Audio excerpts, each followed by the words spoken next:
Hi guys, my name is Hugo, welcome to my channel. Before we continue, please consider subscribing and hitting the notification and like buttons. This will help me to stay motivated to do more videos like this. This year we had many exciting cameras released, but this camera is the most exciting and expected by me. Today we're gonna talk about Canon C300 Mark III.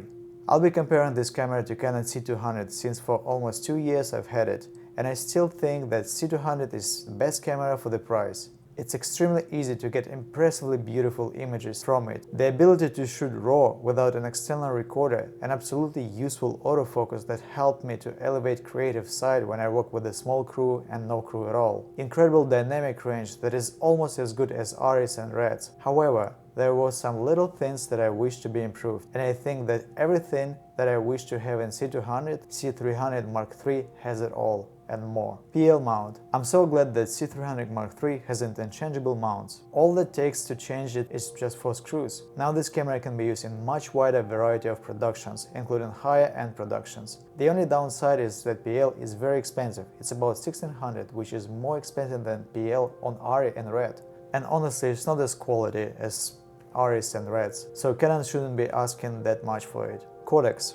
I can't say that I didn't like the regular MP4 on Canon C200, even despite being only 8-bit, but I really missed on having a 10-bit codec that could use C-Log 2, simply because no RAW modes on Canon C200 are by about 2-3 subs less dynamic range than in shooting RAW. So Canon C300 Mark III has all kind of flavors of non-RAW recording modes, all in 10-bit, and you can use C-Log 2, which is the most flat color profile and uses the max potential of sensor's dynamic range. Canon C300 Mark III has the ability to load custom LUTs, and now you can do a proper exposure based on a creative LUT, which simplifies your workflow. C300 Mark III also has an anamorphic support.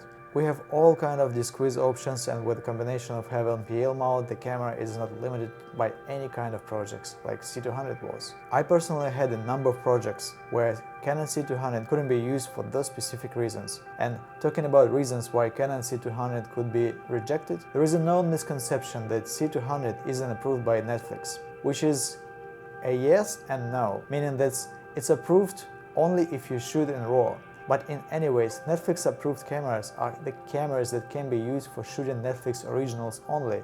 It doesn't mean if you have a project shot on any unapproved cameras by Netflix, it's not gonna be accepted. No, it's a very misleading information that scared some of my clients to use C200. And explaining all that and defending C200 is too tiring. So it's good to know that C300 Mark III is on the list, so you won't have to debate with your client about all that Netflix thing. What else has changed? I like that the side buttons are illuminated now, and it's a nice feature to have when you shoot in darkness. The booting time has been improved. The C300 Mark III starts off for 3 seconds. Yes, that's really impressive, considering that RE and RED cameras take about 45 seconds. With C300 you are not afraid of turning off camera when you don't use it, and if clients wants to see a preview, all it takes just 3 seconds.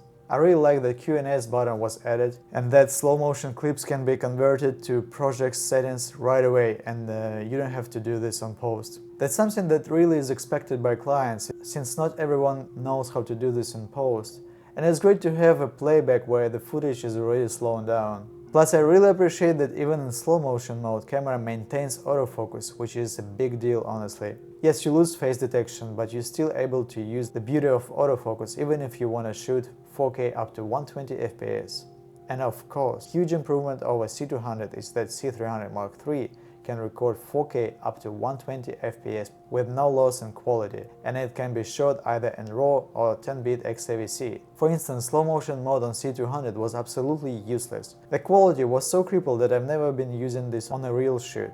And what's more impressive is that C300 Mark III doesn't crop the sensor when you shoot in slow motion. So right now, if I need best 4K 120 frames per second, I'd rather be shooting on Canon C300 Mark III than even on RED, because RED, despite maintaining 4K resolution in 120 FPS, crops the sensor significantly, which introduces more noise and narrows the field of view. Optionally, Canon C300 Mark III is able to shoot up to 180 FPS in 1080. With the crop, But honestly, even that footage is very much usable. It's very good 1080 in 10-bit, and it can be easily upscaled to 4K if needed to be delivered so. I appreciate having an image stabilization. Even though it's electronic and it doesn't work in RAW mode, it's still great to have it when you have some handheld shots. I've noticed that in shooting RAW, you no longer can go lower than native 800 ISO, which was possible on Canon C200. Not a big deal to me honestly, since I shoot everything mostly in native ISO. Maybe that's because thanks to dual gain output, the sensor has way less noise than any other Canon camera.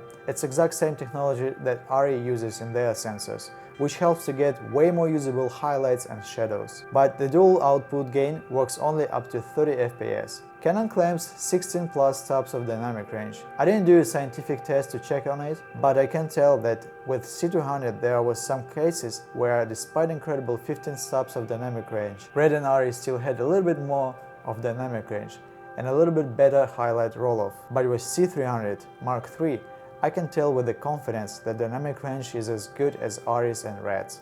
Absolutely incredible highlight roll-off and very little noise, which helps to push the grade even further. Yes, it's Super 35 and no full frame. I personally think that full frame is highly overrated these days. Yes, you get a wider field of view, therefore you can get a shallow depth of field, but there is a lot of amazing cinema glass that cover up to Super 35, including some vintage glass that can be replicated. And quite honestly, with Super 35 sensor, you can get more than enough of shallow depth of field. And full frame isn't 2 times larger than Super 35. Sensor of C500 Mark II is only 25% larger than sensor of Canon C300 Mark III. And I'd be rather having a wider dynamic range and less noise than a little bit larger sensor. If you really want to experience a wider field of view and extremely shallow depth of field, just go on and try shooting on 2 times anamorphics. That's gonna be a huge difference. And the majority of anamorphic lenses cover only up to 35 as well.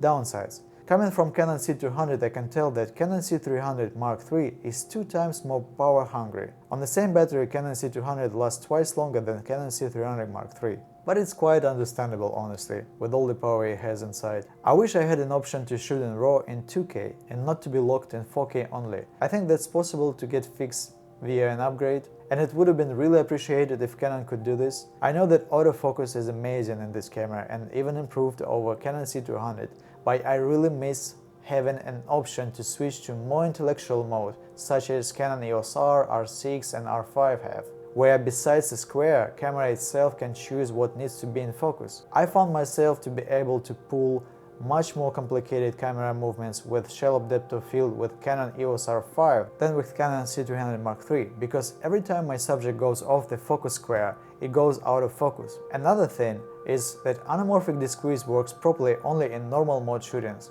So when you switch to slow motion mode, it crops the image or it zooms out. Anyways, if Canon hears that, you should fix it, because it's very irritating. Conclusions. There is no perfect camera, it just doesn't exist.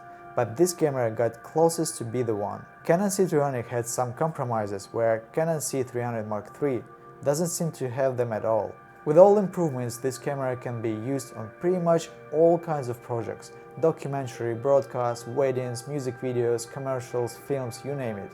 I run a little rental house with different kinds of gear, including Red and RE cameras, and I'm fortunate to use any of those cameras. But I feel like Canon C300 Mark III might have become my favorite camera and most versatile of any camera I used to date.